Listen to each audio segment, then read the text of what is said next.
Ladies and gentlemen, hello and welcome to Unit Lost. I am Stylosa, and this is OverAnalyzed, which is, of course, our awesome Overwatch coaching series. I was going to say beautiful and awesome, but then something weird happened in my mouth, and I went, bleh. Anyway, welcome to the series, guys. So, if you'd like to send a video in for consideration to appear on this series, then follow the instructions that are on the screen. Now, this is going to be a very beautiful Overanalyzed because we are going to look at Reaper. This is new Reaper. It's a 1650 rated Reaper player, and yeah, this should really be quite interesting because Reaper has received a ton of buffs. So let's play this while I explain what has gone on with Beefer? No, Reaper. Reaper? Reaper. He kind of is beefy now because of the changes, right? So he's got a 20% lifesteal. So, and awesome for talking to your team. He's got a 20% lifesteal, which means when he does damage, whatever damage he does, 20% of that is returned as lifesteal. This gives him sustain, which is key. No longer does he drop soul globes because that mechanic replaces that. And that's basically your new Reaper. What this means is you've got a 250 HP hero who can brawl in the middle of a fight. Notice that the key is brawl. Point out the fact we have 3 Lucio mains in this game. Okay, 3 Lucio mains. He can brawl, right? He can go into a fight and he's got a ton of sustain. He still has problems. He still finds it very difficult to get into the fight. And also leave the fight. But when he's in the fight, Reaper can do a lot of damage. In fact, Reaper seems to be quite effective on assault maps, so 2CP maps, because the fight takes place around a central point often. He's pretty good cleanup. At least I've been playing him at my level like that, which he seems really ridiculous. So let's just take a look at the team and let's work out what is going on. So we've got you on the Reaper, which is cool. We've got Lucio, that's great. We've got a Hog, that's okay. We've got a Pharah, a Mercy, and a Diva. Now, one thing this lacks here is a tank, basically, right? Yes, Roadhog is a tank. Yes, Diva's a tank, but they are not primary tanks. One of these, I would say, Hog, should most definitely be Winston. 100% should be Winston, because this is kind of divey. I mean, he could be Reinhardt as well to some extent. In fact, maybe Reinhardt, because it would work okay with the Reaper. Because remember, Reaper's not mobile and you stay with the team. Anyway, this is kind of not ideal. It means your team are going to take quite a bit of damage. You have no frontline tank. It's not really a problem, like I normally say. At these levels, actually you're doing something very interesting at the moment as well, which is always do this. Use the new UI, guys. Scroll over the team and see who plays what. Who, like, maybe you've got 2 guys on your team who play a lot of Mercy and Lucio. Maybe you've locked in as Lucio, but you also play DPS. In that case, let them take over on the the support role and you play something else. It's very awesome, that UI is. Use that in every game. Press P, I think it's P, if you're playing on PC or whatever it is on console. Bring up the list and then just hover over and just see what your guys do, but also check out what the enemy do, because you might have funky things like a Bastion only main. If you've got that, then you know you're probably going to expect that on the attack, or at least on the defense. So it's like critical information. It's basically free information, so you may as well take it. I mean, it was information that was there before, don't get me wrong, but now it's easily accessible. One thing I'm noticing as well is there's a lot of conversation in this game. I wasn't talking to you. Yeah, this Pharah sounds like a bit of a dick, dare I say. I didn't know I was talking to you either, God. What I would say is just mute these people straight away. Like, it doesn't matter if you don't have to talk to them. Just get rid of them. Remember, this is a game, and at the end of the day, you should be having fun, right? Okay, so let's take a look at Reaper and what we should be doing with Reaper. This is great. This is actually really great here. She cannot kill you. New Reaper can beat every single tank in 1v1, basically. Nobody can stop him. He can just run through them and destroy them. There are certain situations where, yes, a Reinhardt might kill you, right? Yes, he might get you with a charge. Yes, a Hog might get lucky and kill you or something. This guy is terrible. This super guy is terrible. Let it be known, he's terrible. I would mute him. If you come across somebody like this in a game, just mute them, because what will happen to them is they get progressively toxic as the game goes on. They're also, well, what we'd say in the UK, I don't know whether this is an international phrase, I think it probably is, but they become very big-headed. They're very like, I'm the best, you do this for me, we're losing because of this. It's obnoxious. I don't like that in voice comms. And you won't really get much of that when you progress through the ranks. So anyway, like I was going back to say, you can beat all of the tanks in 1v1, which is what you want to be focusing on, right? Reaper's main problem is it's difficult for him to get into the fight. When he's in the fight, and it's a big brawl like this, I mean, honestly, there's not really that much I can say to you in terms of coaching, apart from what you've just done, which, to be honest, is like, was probably the best response there. I don't know whether you waited for the res, but you did, and then you used Death Blossom. Death Blossom is a good ultimate, but the problem is, there's a lot of D.Va in the game right now. D.Va will eat your ultimate. So this guy, this guy, I want to mute this guy, and it's not even in my game. Yeah, Death Blossom is good, but D.Va can eat it. And kind of the funny thing is, with more Reaper play, you're going to see more D.Va play, although D.Va's played quite a lot anyway. What you need to be doing with it is kind of be clever, kind of be cheeky.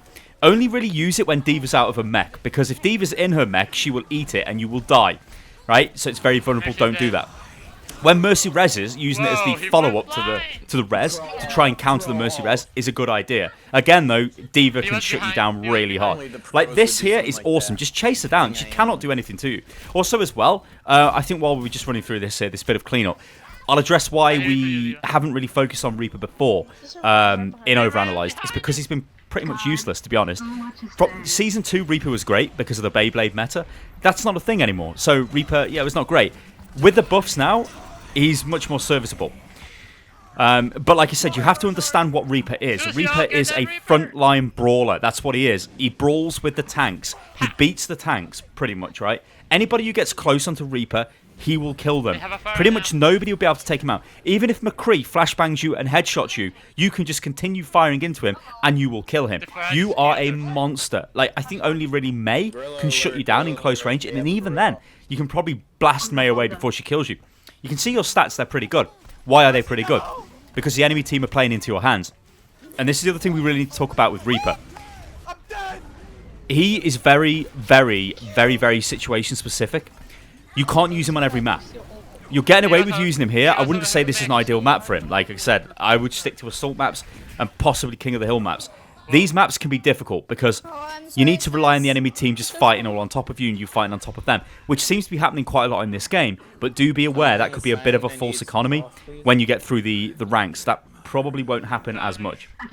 Okay, let's take a look at more specific stuff what you're doing right now. So, actually that's pretty good picks there by the D.Va, although for us to follow through on this is going to be hard because we've got a res, but that's only one person who's come back. Pretty good ult off there, Reaper, who did what I said. Well, basically what you did as well. Trying to counter the enemy Mercy usage of her ultimate with Death Blossom. And trying to snipe Pharaoh when she's got 1 HP is a thing. Yeah, we shouldn't have 1 HP. You know, that's cool. Right hand behind, right hand behind. Good call. I'm just going to pause this here because I need to just address what's going on with the voice com.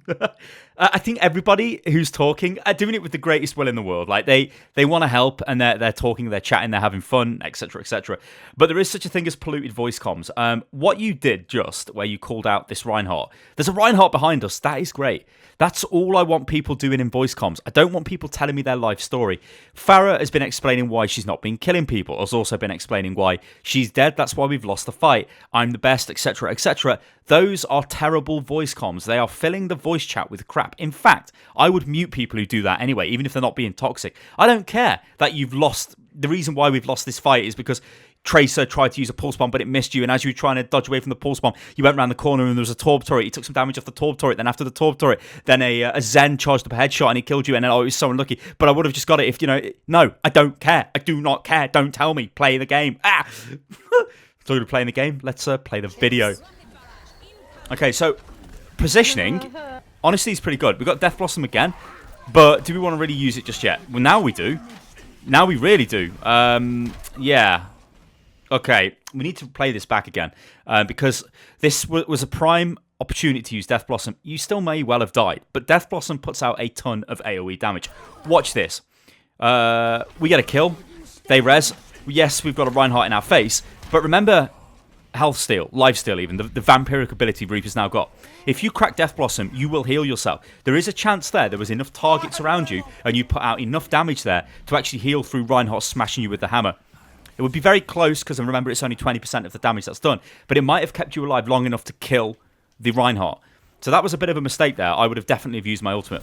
Here, this is just simple, easy, simple. Walk forward and kill the Reinhardt. His positioning is so bad there, he deserves to die.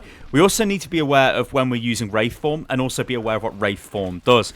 Wraith Form lets us move a little bit quicker, but it also reloads our weapons. So we can fire, Wraith Form away, and then we're fully reloaded, and then we can continue doing damage. This lets you, as Reaper, now take a lot of 1v1 situations that you couldn't generally take before, because you've instantly reloaded your weapon. And also, because you've got the vampiric ability, it means if Tracer wants to go 1v1 with you, hey, let's go 1v1 with Tracer, because you keep hitting her.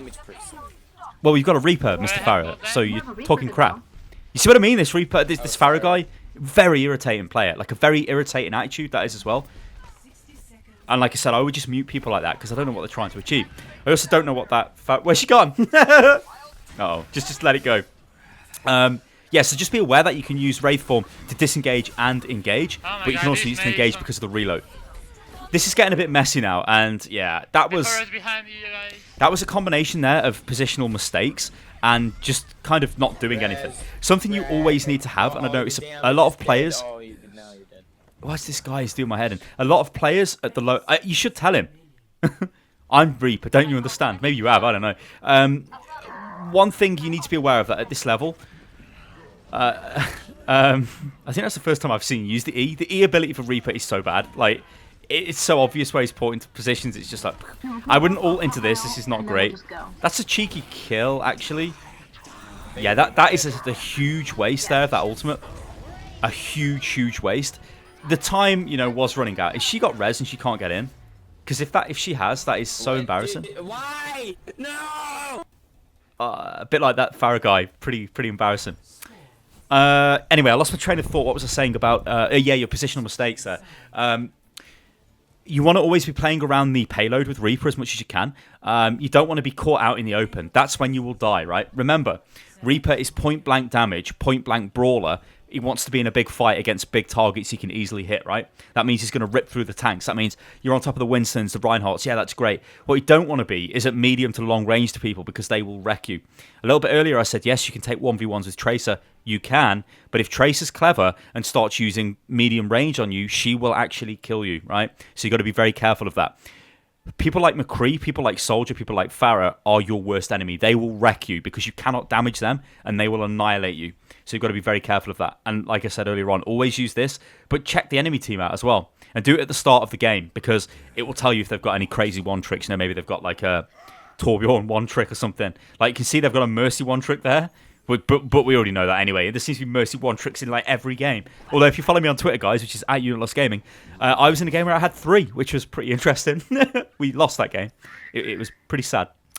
When people were fighting over Mercy and then fighting over Lucio. And I think one of the Mercy played McCree. And the rest is history. Ladies and gentlemen. That's not to say Mercy players can't play other heroes. They can. But if somebody's spent like 100 hours on Mercy and nobody else...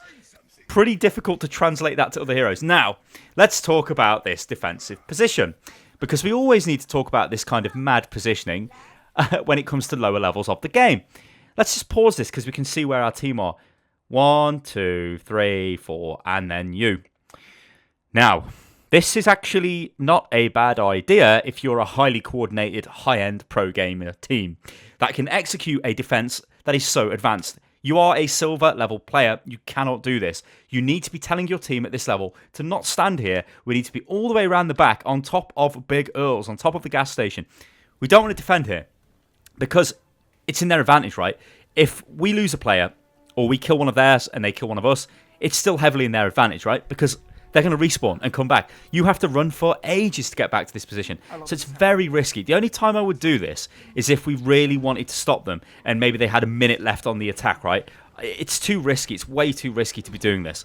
Like I said, pro gamers, yeah, they do it, but, you know, and like it looks like it's working out, right? It's like, yeah, we've got to kill. You know, we're just walking through them.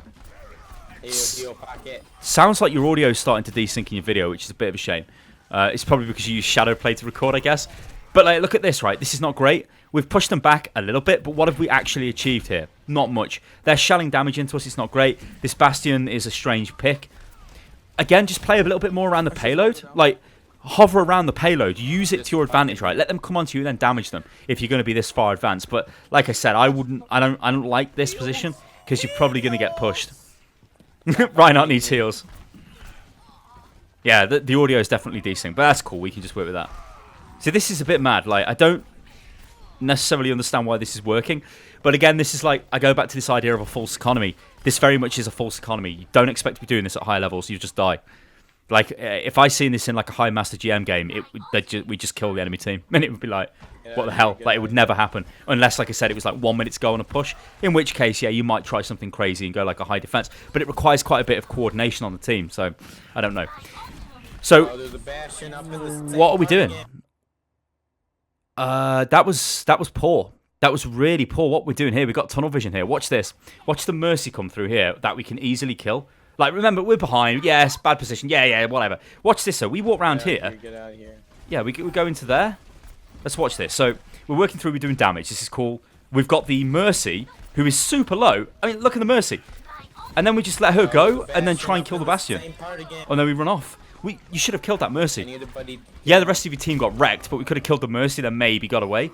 Like, think about it, right? We've just look who's just been killed. Look at the kill feed. Yeah, they got the resin. They wouldn't have done that if the Mercy was dead, and it would have been an even fight then. That's target priority. That's again a trait of a lower level player. Because I know I say this in most videos, you have decent aim, bad-ish positioning. It's not too bad. But it's okay having good aim, but you have to aim at the right targets. Like, I forever have people go, like, do not, oh my god, do not do what I think you're going to do.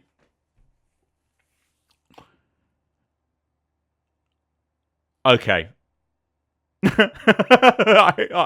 I've paused this, but I think this is going to work, isn't it? Because Reinhardt is not there to block it. Mercy's there, and she's probably going to take the damage. Bastion is there. Is that Junkrat as well? The reason why I said don't do this is because this is... Everybody is dead on my team. I'm now going to go in and use my ultimate. Don't ever do that. Now, if this works, never do it again. This is so suicidally mental, right? Oh my god.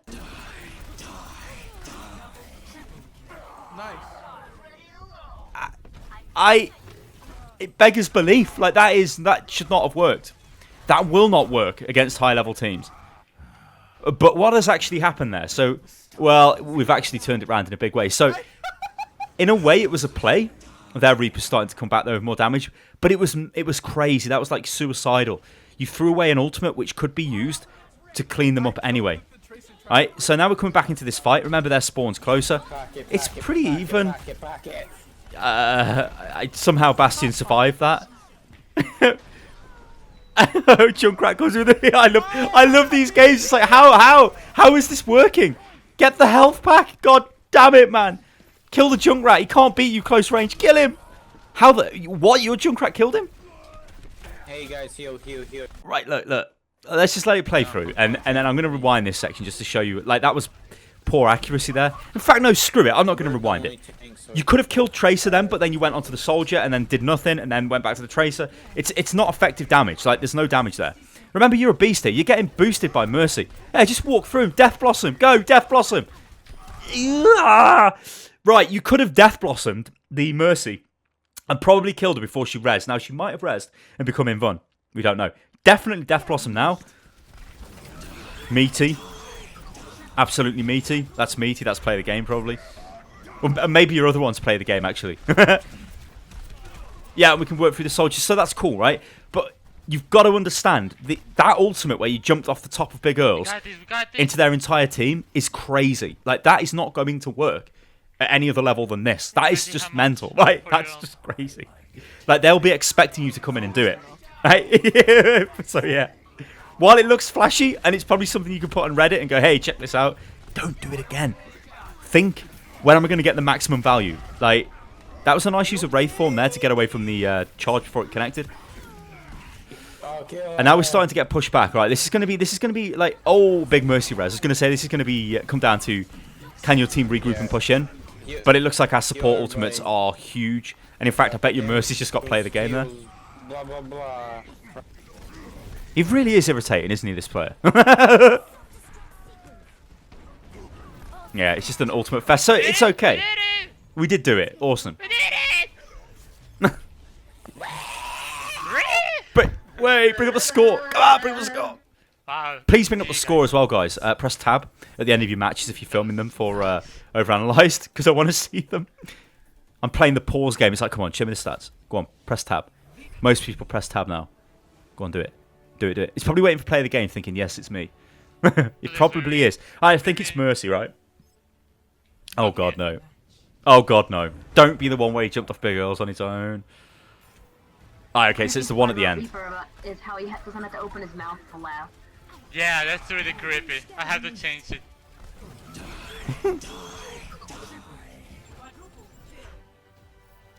Okay. Alright, so let's pause it on this. So, I mean, by all means, you've done well, right? 42 eliminations, 66% kill participation. You know, that's beefy. But what went wrong? What were the issues there? Now, Route 66 is not really a Reaper map. The first point, kind of, yeah? You can play him on defense on the first point. Everybody used to do this back in Season 2, but yeah, you can do that. You can play him on attack on the first point. Second point, bit of an issue because of the way the map's laid out. Final point, which we didn't get to see, yeah, he might work okay there. But what you've got to understand is Reaper is not a hero like a Tracer, for example, or a Soldier that you can just play in every single game mode on every single map and will have some sort of impact. Reaper is very strong when the enemy team comes to him or when he is basically taken to the enemy team, if that makes sense. But that's his major downfall. He cannot get to the enemy team. This recent buff to Reaper, what it has done is made him very tanky, very brawlery, means he can beat most of the tank, well, pretty much all the tanks in 1v1 90% of the time, means he can really do heavy damage to people, it means he can use his Death Blossom to heal himself and put out massive damage. But it also means D.Va can counter him, which she always has been able to, so you've got to be aware of D.Va when she's in a mech. You've got to take her out of that mech before you think about using your ultimate. But also, try and like be more specific with Reaper, with map selection. So I would say use him on Assault. I would say, yeah, you could use him on Route 66 as well, like I explained. Also on King of the Hill, he can be pretty good. But there will be times where Reaper literally will not work. If the enemy team is very dive heavy, so they have less tanks, like you were going into a team which was made of a Winston and a Reinhardt, that meant you had a lot to fire at there. If they didn't have the Reinhardt, maybe that was a Genji, it might have been a problem for you because the Genji would be more difficult for you to deal with and you become less effective. One little piece of advice I want to give you is, as you go forward through the ranks, you will notice games where you're not being effective as Reaper. In those games, maybe try and play something else. This might sound radical, but try and play Tracer, because Tracer and Reaper have got very similar effective ranges. Tracer's is a bit longer, don't get me wrong, but it's the same sort of point-blank aiming style a lot of the time. So a Reaper player can actually translate to a Tracer player, and a Tracer player can translate to a Reaper player. And if you swap between the two, you're actually quite flexible. Ladies and gentlemen, if you'd like to send a video in for consideration to appear on this series, then do follow the instructions that have been on the screen. I've been Stylosa, this is Unit Lost, and this has been OverAnalyzed, looking at a silver level new Reaper. Guys, you can follow me on Twitter, which is @UnitLostGaming. You can also join the Discord, which is discord.gg/UnitLost, and do that because everybody in the Discord is very friendly and they all get together and play games. It is beautiful. All right, guys, I'll catch you on the next one. Toodaloo.